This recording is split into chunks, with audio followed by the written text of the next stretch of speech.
Are you excited about your screaming high bassoon solo? I mean, I'm always excited about my screaming high bassoons. Leading up to it, the preparation, the making the reeds part, that's not as exciting. But once I get on stage, that's when it's exciting.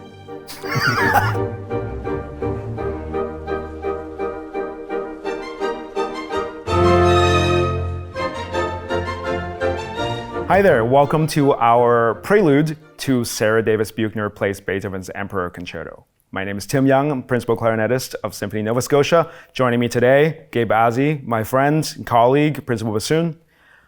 So Gabe, we have a concert that spans 3 centuries. Yeah. Let's start with Respighi. This is a fun one. We don't get to play Respighi all that often. No, I don't think I've ever played a Respighi piece myself. Really? So this will be my first. This will be my Respighi debut. Yeah. Respighi is an interesting one because it's kind of just where he is in history, like kind of late 19th century, early 20th century in Italy, of all places. Because at that point, Italy was just so opera focused, and then you have this guy who's kind of writing more symphonic works. It's really hard to kind of define his style because you could say he's an impressionist, kind of in the Debussy vein.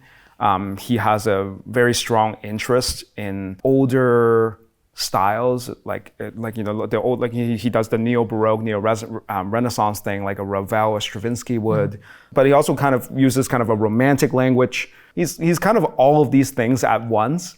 Yeah. Well, and you mentioned this concert spans over the course of 3 centuries. I mean, what you just said, right? He uses stuff from all sorts of different eras in his writing. So I can't think of a better way to open a program like this. So the first half of this concert is very art focused. Respighi wrote this piece because it was inspired by 3 paintings by Botticelli. And the 3 paintings were Spring, the Adoration of the Magi, and the Birth of Venus. Did you get a chance to look at the paintings at all? Yeah, actually. And what I really enjoyed in listening to the pieces was that it really, I thought, did a really good job of representing those paintings. Like, for example, the first one, Spring, it starts out with a bunch of flourishes in the upper woodwinds, which when you think of spring, what do you think of? You think of flowers blooming. You think of the weather starting to get nicer. If you're coming to this concert, I would look up the paintings and do like your own little pre-research, because I think it'll really add to your experience in hearing us play. Speaking of art, I mentioned the first half of this concert is very art inspired, and that takes us to a piece by American composer Sara Gibson, who she wrote in 2021 called Warp and Weft. Now I was doing a little bit digging about this, and she wrote that she was very inspired by this American-Canadian artist named Miriam Shapiro. What's really famous about her is that she kind of coined this idea of a femage, elevating kind of traditionally more female-coded art forms into quote-unquote fine art. That's because, frankly, fine art doesn't need to be gendered. But at the time, unfortunately, we weren't there quite yet at the time. So she would take these kind of, like I mentioned, traditionally female-coded art forms like weaving and knitting and collage and decoupage, and she would incorporate that into her kind of bigger pieces. And I think when Sara came across that, she was just really kind of inspired by a female artist really elevating and celebrating female art, and I think she really wanted to do the same. And then the piece was born. It's very kind of inspired by kind of the loom, the weaving loom, right?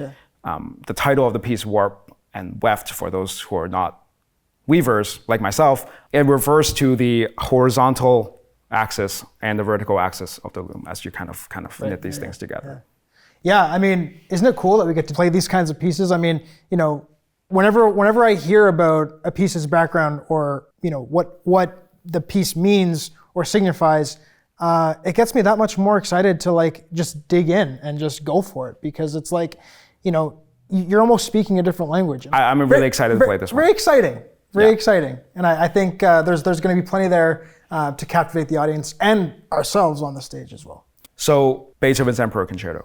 Yeah, with Sara Davis Buechner, who's been here before. Yeah, that was my first season, was the last time she was here when we did the Florence Price Concerto in one movement, and she's such a powerful player. Yeah, every time I think back to that performance, what I remember is just like how much she captivated the audience and myself as well, sitting behind her. You know, I had to remain focused on my job and not just get carried away with her brilliant musicianship. And it'll be really hard with this piece because... This is one of the most famous pieces in the orchestral piano repertoire. Also probably one of the most misnamed. If I'm correct about this, the subtitle Emperor only gets used in English countries. Yeah, and it was by one publisher, was not by Beethoven himself. No, he would have hated it. Yeah. Because we have to remember Beethoven is the guy who kind of scrapped his dedication to Napoleon when his Third Symphony, when Napoleon made himself emperor. Yeah. So can you imagine how pissed off Beethoven would be if you found out his concerto got subtitled? The guy was not kind of about that. No. Why do you think they named it that? I think honestly, it's because of what you'll hear is like a kind of grandeur, especially in the first and third movements. I think the publisher titled it Emperor because it would have been a great representation of what they would have liked an emperor to have been. You know. So what are moments that you feel the audience should look out for? What are moments in the piece that jump out to you? Up till that point, at least in the kind of early mid-classical era, the kind of common formula for a piano concerto is the orchestra plays the tune, maybe play a whole exposition, and solo takes over and kind of reintroduces that. And Beethoven does that essentially for his first three concertos. The fourth one starts with piano solo, again, in that very like intimate, you really got to pay attention kind of way. The fifth one, boom, three immediate piano flourishes, blow you away right off the bat, and then we get going. I agree with you, and of course these tunes that you're going to hear are tunes that I had heard even before I knew that it was the Emperor Concerto, if that makes sense. Like I'd heard them in like popular culture, kind of like movies, that kind of stuff. Oh, the second movement is so good. It's one of my all-time favorite piano pieces. Yeah. And I listened to a bit of it last night when I was preparing for this. Just kind of with my fiance. Because I was so jazzed to talk about this, I was like, hey, Monica, come listen to this. We just listened to the first, like the orchestral introduction, that one phrase, and then the first phrase after the piano comes in. And she was welling up in the eyes. Yeah. Like, I kid you not, this happened. Like, and this is how powerful this is. The first time I played it, I was in youth orchestra in Montreal. And I was just like, what is this? The clarinet barely has anything to do. Like, if I have a solo, it's one bar. And then now I listen to it, and I cannot get enough of how simple and heartfelt that middle movement is. Yeah. And then, of course, you get to the third movement, it's just fireworks under the end, and everybody has a good time, and they go home, right? Yeah. I'm going to have a great time. I think the audience is going to have a great time. And we're really excited to share it with you and to showcase Sara's brilliant playing. Thank you so much for joining us. We'd like to thank Dr. Piano for presenting this concert. We're very excited to see you there.